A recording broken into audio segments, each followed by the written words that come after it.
The Importance of Fanfiction, a My Little Pony video. This video is not intended for children under the age of 13 years old, and if the comments are set off, it's because YouTube did it, not me. There's an obligatory spoiler warning I will give because I will be discussing written work or animated work, for the most part, that you may not have seen yet. I will try to link them in the description, don't worry. I will be discussing some of the many fanfictions that I enjoy. I know fanfiction has a troubling history in our fandom, but it isn't an all bad or all good thing or homogeneous subject, and it's been prevalent for many years. A lot of people have been reintroduced to My Little Pony fanfiction through My Little Pony Infects and AUs, especially, and right now they're dying down, but personally, I don't really care because I still continue to engage with them even if I find them a little gross. I'm fully aware that fanfiction runs the gambit of being absolutely horribly misspelled to being fantastically amazing written work, and it's just that they're a very good writer, and this is how they're springboarding off, and I adore that. So I'm gonna start by talking about fanfictions that I liked growing up. For me, a very prominent YouTuber in the My Little Pony space was Inkros, and Inkros made some of my favorite My Little Pony fanfiction headcanon. I consider them in the headcanon in the same vein because I bring it up. It's the first exposure I had to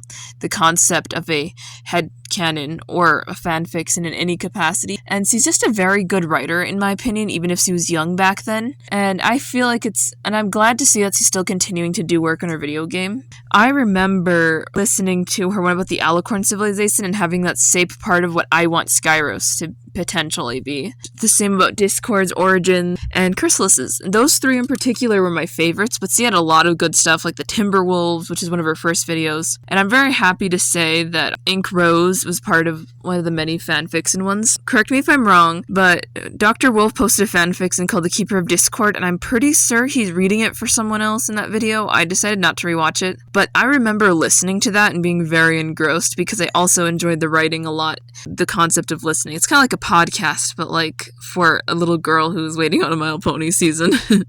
Another one that I felt like had a lot of impact on the fandom, at least a while back, I don't hear about it as often, which is sad, but it's a fan animation called Snowdrop something, and it's one of my favorites that I've ever viewed. I've seen it a lot of times. Terrible at night. And I feel like that one is just so beautiful, and I don't know. Some people are just really good writers, and that's all. And other times it's not that scenario, and they just came across a good thing. Now, on the topic of the My Little Pony Infects in AU. This is basically where you take an alternate universe where the ponies have some kind of horrible infection, disease, parasitic, and something going. Personally, for me, I've mainly interacted with the Divine Swamp Fever and Cutie Mark Wasting Disease. That's a really, really popular one.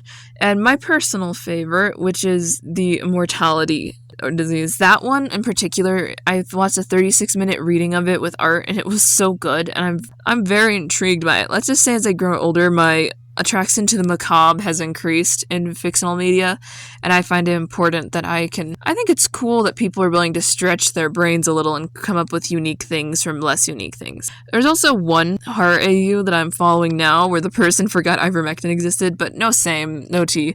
I just find it funny as someone who owns livestock. They're like, there's a parasite and I use antibiotics. I'm like, well, those can help if you already have an infection with the parasite, but you have to start with an anti-parasitic. This is why I bore people in my real life. I will touch real quick on the bad side. There are a lot of fanfictions that promote things that are less than ethical and done by less than ethical people, and the best thing you can do is choose not to interact with these fanfictions and not prop them up and just renounce them. Just don't read them to the end if they're doing new chapters. Don't go and follow the artist and harass them every day.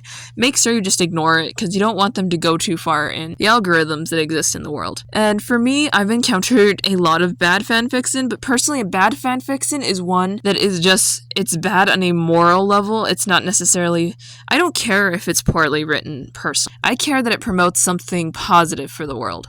If it's misspelled or just has general bad grammar with punctuation, I won't care. And I think that's an important thing to realize, that it doesn't matter so much if it has bad punctuation. That's not that important in life. That's a compelling story, and a lot of things can be compelling without being actually good. I think that rounds out my video, and tell me, what are your favorite style of fanfiction? I know that more recently, the kinds of fanfiction have sort of varied, but just say, like, Are you into horror? Are you into the, I don't know, I guess vanilla fanfiction, which is more my style than any other, but I still like interacting with horror media. Or alternately, maybe just say that you're okay with more adult style fanfiction. Just don't go into detail, please. I will block that comment.